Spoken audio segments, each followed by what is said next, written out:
সকালবেলা গঙ্গা থেকে আসার পর তোমাদের সাথে আর কোনো ভিডিও ক্লিপই শেয়ার করা হয়নি, কারণ ঘরের কাজবাজ করতে প্রচণ্ড ব্যস্ত হয়ে পড়েছিলাম। তার জন্য এখন বাজে ওই রাত 8টার মতো, আর এখন চলে আসলাম তোমাদের সাথে কিছু কিছু ক্লিপ শেয়ার করতে। তোমরা তো আগের ভিডিওতে সবাই জেনেছো যে আমাদের বাড়িতে ঘরদেবীর পুজো আছে, আর তার জন্য কিন্তু আমাদের অনেক সবজি কাটাকাটি করতে হবে। তো এখানে মা কিন্তু সকালবেলা গিয়ে অনেক সবজি বাজারই করে নিয়ে এসছে, আর সকালবেলা তো আমরা গঙ্গা যাওয়ার সময় আরও অনেক সবজি বাজার করেছি। তো চলো কী কী সবজি বাজার আছে তোমাদের সাথে শেয়ার করছি। এখানে আছে ঝিঙে, বেগুন, আম কিন্তু এই বছর আমাদের বাড়িতেই প্রথম আসলো, রাঙা আলু, আর এখানে আছে হচ্ছে আবার বেগুন, পটল, থোর, যাবতীয় যা যা সবজি টবজি লাগবে সেগুলো সব কিন্তু আছে। আর আমি আর বাবা বসে বসে ডাটাগুলো কেটে নিচ্ছিলাম। কালকে কি কি মেনু হবে সেই মেনুগুলো তো তোমাদের আমি পরের ভিডিওতেই শেয়ার করব। চলো আজকে দুপুরবেলা কি কি মেনু করেছিলাম সেগুলো তোমাদের সাথে শেয়ার করি। আজকে তো করেছিলাম বাবার জন্য আলাদা করে ভাত, এটা তো ম্যান্ডেটরি, আর হচ্ছে এখানে আলু সিদ্ধ করেছিলাম, এটা হচ্ছে আমার দিদা শাশুড়ির স্টাইলে করেছিলাম, কাঁচা লঙ্কার কালো জিরে ফোড়ন দিয়ে। আর তারপর এখানে কেটে নিয়েছিলাম শসা, আর রিয়ার ছিল চাটনি। আর আমি রান্না করেছিলাম আজকে হচ্ছে পটল আলুর তরকারি, আর পটলটা যেহেতু একটু কম ছিল যাতে দুবেলা হয়ে যায় তার জন্য কিন্তু আমি দিয়ে দিয়েছিলাম একটু সোয়াবিন।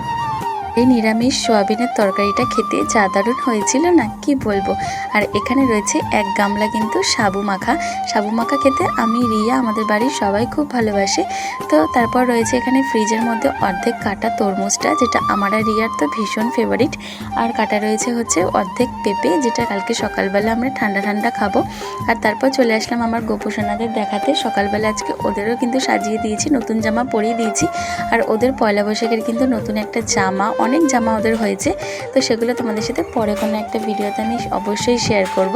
তো আজকে ওদের আমি কিছুটা একটা নতুন জামার সেট ওদেরকে আমি ভেঙে পরিয়েছি, ওদেরকে কেমন লাগছে সেটা কিন্তু জানিও। আর এখানেও কিন্তু ওদেরকে আমি দিয়ে দিয়েছি হচ্ছে একটুখানি সাবু মাখা। গোপালের প্রসাদটা তুলে তারপর চলে আসলাম হচ্ছে ওদের ঘুম পাড়িয়ে। এখানে আমি আর বাবা যে ডাটাগুলো কাটছিলাম তো সেগুলোই কাটা হয়ে গেছিলো, তো বাবার কিছুটা বাকি ছিল বলে বাবার একটু বসে কাটছিল, তো সেগুলোই এখন হয়ে গেছে। খোসাটা বাবাকে বললাম তুলে নিতে, আর আমি টেবিলটা মুছে চলে আসলাম হচ্ছে বাবাকে ইনসুলিন দিতে, কারণ এরপর আমরা খাওয়া দাওয়া করব। তো এরপর আমরা খাওয়া দাওয়া করে চলে এসেছি ঘরে। আর আজকে আমার একটা স্যাড নিউজ আছে আমার জন্য, সেটা হচ্ছে যে আমার বর আজকে ফোন করে বললো যে ওর আজকে ডিউটি পড়ে গেছে, ও তো এখন আসবে না, ও নাইট ডিউটি আছে। তাই রিয়া আমার সাথে শুয়েছে, কিন্তু রিয়ার একটু শরীরটা খারাপ করেছে, তাইও ঘুমিয়ে পড়েছে। আর আমি চলে আসলাম একটু ব্যালকানিতে হাওয়া খেতে।